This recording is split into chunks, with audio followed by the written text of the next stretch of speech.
दोस्तों, किस तरह से हम अपने सभी पुराने केसेस को खत्म कर सकते हैं नए क्रिमिनल लॉज के इन्फोर्समेंट के पहले, क्या है उसके तरीके, क्या है सुप्रीम कोर्ट की गाइडलाइन, क्या है सुप्रीम कोर्ट का लेटेस्ट जजमेंट, ऐसे कौन से तरीके हैं जिसको अपनाकर हम अपने पुराने सभी केसेस को खत्म कर सकते हैं, यही सब हम जानेंगे आज के इस वीडियो में। तो वीडियो काफी इंपॉर्टेंट होने वाली है, वीडियो में एंड तक बने रहिएगा। बढ़ते हैं वीडियो की ओर। हेलो एवरीवन, वेलकम और welcome back to my channel. दोस्तों, आज की इस वीडियो में हम डिस्कस करने वाले हैं सुप्रीम कोर्ट के लेटेस्ट जजमेंट के बारे में। केस का नाम है Mamta Shailesh Chandra versus state of Uttarakhand and others 2024, जिसमें सुप्रीम कोर्ट ने ये क्लियरली मेंशन कर दिया है कि अगर आपके ऊपर कोई एफआईआर दर्ज की जाती है या फिर पुलिस उसकी इन्वेस्टिगेशन के बाद चार्जशीट भी फाइल कर देती है, उसके बावजूद भी आप अपने केस को क्वैश कर सकते हैं अंडर सेक्शन 482 ऑफ सीआरपीसी के तहत।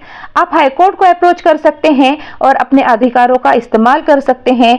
आप अपने फंडामेंटल राइट्स का इस्तेमाल कर सकते हैं। 226 के तहत आप हाईकोर्ट को अप्रोच कर सकते हैं और अपनी रिट पिटीशन फाइल करके आप अपना केस क्वैश कर सकते हैं। तो इस तरह से सुप्रीम कोर्ट ने ममता शैलेश चंद्रा की केस में अपनी गाइडलाइन को जारी किया है कि किस तरह से हम अपने सभी पेंडिंग केसेस को खत्म कर सकते हैं। तो यही सब प्रोसेस को हम स्टेप बाय स्टेप जानेंगे आज के इस वीडियो में। सभी को तो पता ही है कि 1 जुलाई 2024 से हमारे तीनों क्रिमिनल लॉज इन्फोर्स किए जा रहे हैं। तो दो तरीके हैं हमारे पास जो हमारे सारे केस खत्म करवा सकते हैं, जो भी पेंडिंग केसेस हैं नए लॉज के आने से पहले। तो जनरली दोस्तों होता यह है कि अगर आपके खिलाफ कोई कंप्लेन करता है तो वो सीआरपीसी के 154 के तहत सबसे पहले पुलिस स्टेशन में जाके एफआईआर दर्ज करवाएगा। अब पुलिस क्या करती है, सेक्शन 160 के तहत नोटिस भेज के जिसके खिलाफ ये एफआईआर दर्ज की है उसको पुलिस स्टेशन बुलवाती है। अगर मामला काउंसलिंग से निपट सकता है तो पुलिस उसे वहीं कैंसिल कर देती है काउंसलिंग के थ्रू, जैसे कि दहेज के मामले हो या छेड़खानी के मामले हो या फिर घरेलू हिंसा के मामले हो। तो पुलिस क्या करेगी, काउंसलिंग के थ्रू ही इन सभी केसेस को पुलिस स्टेशन में ही कैंसिल कर सकती है। लेकिन अगर पुलिस ने उस मामले को आगे बढ़ाया तो यहाँ पे उस पर्सन के पास दो रास्ते हैं इस केस से बचने के लिए। या तो वो सेक्शन 482 के तहत हाईकोर्ट में अपनी एफआईआर को क्वैश कर सकता है या फिर वो आर्टिकल 226 के तहत हाईकोर्ट में अपनी रिट पिटीशन को फाइल कर सकता है और अपने मामले को कैंसिल करवा सकता है।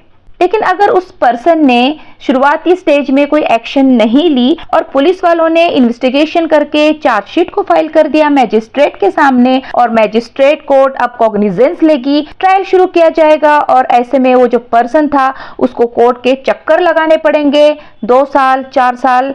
लेकिन सुप्रीम कोर्ट ने अपने लेटेस्ट जजमेंट के थ्रू इसका सॉल्यूशन बता दिया है। अगर आप निर्दोष हैं और आपके पास पुख्ता सबूत भी हैं तो चार्जशीट फाइल होने के बावजूद भी आप हाई कोर्ट में जा सकते हैं, हाई कोर्ट को अप्रोच कर सकते हैं और सेक्शन 482 के तहत अपना मामला कैंसिल करवा सकते हैं। पहले ऐसे नहीं हुआ करता था। जब भी चार्जशीट फाइल होती थी उसके बाद मामले को क्वैश नहीं किया जाता था, उसको ट्रायल कोर्ट में ही चलाया जाता था। इस लेटेस्ट जजमेंट के बाद अब हाई कोर्ट भी आपको मना नहीं कर सकती। पहले सिर्फ एफआईआर की क्वेश्चनिंग होती थी, लेकिन अब चार्जशीट की भी क्वेश्चनिंग आप कर सकते हैं नए कानून लागू होने से पहले। इसके लिए आपको 2 से 3 महीने का टाइम लग सकता है। इसमें सबसे पहले सामने वाले पार्टी को एक नोटिस इश्यू होगा, फिर आपके सबूतों को देखा जाएगा, इसके बाद आर्ग्यूमेंट होगी, फिर आपका जजमेंट। इस तरह से सब प्रोसेस होता है। लेकिन दोस्तों इन सब के लिए आपके पास सबूत होना बेहद जरूरी है। आपके पास कुछ तो ग्राउंड होने चाहिए। जैसे कि सपोज एफआईआर रजिस्टर हो गई है लेकिन अगर वो एफआईआर लेट दर्ज हुई है तो इस पॉइंट को आप मेंशन कर सकते हैं। मान लीजिए कोई दहेज का मामला है और लड़की 1 साल पहले से अपने मायके में रह रही है, तो उस 1 साल के बाद अगर वो एफआईआर दर्ज करवाती है तो उस लेट एफआईआर के बारे में आप अपने क्वेश्चन एप्लीकेशन में लिख सकते हैं। दूसरा पॉइंट आता है पुलिस इन्वेस्टिगेशन का। कई बार मौका वारदात पे पुलिस पहुंचती ही नहीं है और इन्वेस्टिगेशन की रिपोर्ट बनाई जाती है। तो आप इस पॉइंट को भी आप अपने क्वेश्चन एप्लीकेशन में इसको मेंशन कर सकते हैं। अगर पुलिस दोषी पाई जाती है तो पुलिस के खिलाफ कार्रवाई भी हो सकती है। अब बात करते हैं तीसरे पॉइंट के बारे में। अगर आपका कोई मौलिक अधिकार का उल्लंघन हुआ हो तो आप उसको भी अपने एप्लीकेशन में मेंशन कर सकते हैं। जैसे कि अगर कोई आपके खिलाफ पुलिस एफआईआर दर्ज हुई है तो पुलिस को आपको एक नोटिस भेजनी होती है अंडर सेक्शन 160 सीआरपीसी के तहत, और अगर आपको कोई नोटिस मिला ही नहीं तो वहां पे आपके अधिकारों का उल्लंघन हुआ है। इसके अलावा अगर पुलिस किसी व्यक्ति को गिरफ्तार कर लेती है और उसका ऑफेंस 7 साल या उससे कम की सजा का होता है, तब पुलिस को सीआरपीसी के सेक्शन 41A के तहत उसको एक नोटिस भेजनी होती है। लेकिन पुलिस ने बिना नोटिस के दिए ही उसको गिरफ्तार कर दिया तो ये आपके फंडामेंटल राइट्स का उल्लंघन है।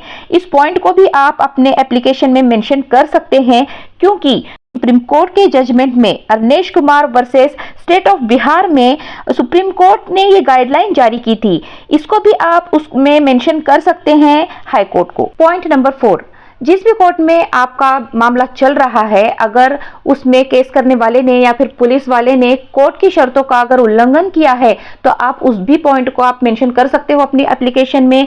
जैसे कि जो चेक के मामले होते हैं, चेक बाउंस के, उस केसेस में क्या होता है, सामने वाले पार्टी को 30 दिन के अंदर एक नोटिस भेजनी होती है। अगर वो पर्सन बिना नोटिस दिए ही कोई केस फाइल कर देता है तो ऐसे में कोर्ट के नियमों का यहाँ पे उल्लंघन होता है। इस तरह से अगर आपके साथ भी ऐसा कुछ मामला हुआ है तो आप उसे मेंशन कर सकते हैं आपकी अपनी एप्लीकेशन में। 5वां पॉइंट, अगर आप दोनों पार्टी के बीच समझौता हुआ है और फिर भी सामने वाली पार्टी ने केस को कंटिन्यू करके रखा है तो इस पॉइंट को भी आप अपने क्वैशिंग एप्लीकेशन में लगा सकते हैं। बात करते हैं पॉइंट नंबर 6 की। अगर आप क्राइम सीन में मौजूद ही नहीं थे लेकिन फिर भी पुलिस ने आपका नाम मेंशन कर रखा है चार्जशीट में, तो इसको भी आप मेंशन कर सकते हैं अपने एप्लीकेशन में। सेक्शन 11 ऑफ एविडेंस एक्ट के तहत आप अपनी रिहाई इसमें से कर सकते हैं। तो दोस्तों, ये था पहला तरीका जिसमें एफआईआर के बाद आप तुरंत सेक्शन 482 के तहत हाईकोर्ट जाके एफआईआर को क्वैश कर सकते हैं, या फिर आर्टिकल 226 के तहत रिट पिटीशन फाइल करके आप एफआईआर को कैंसिल कर सकते हैं।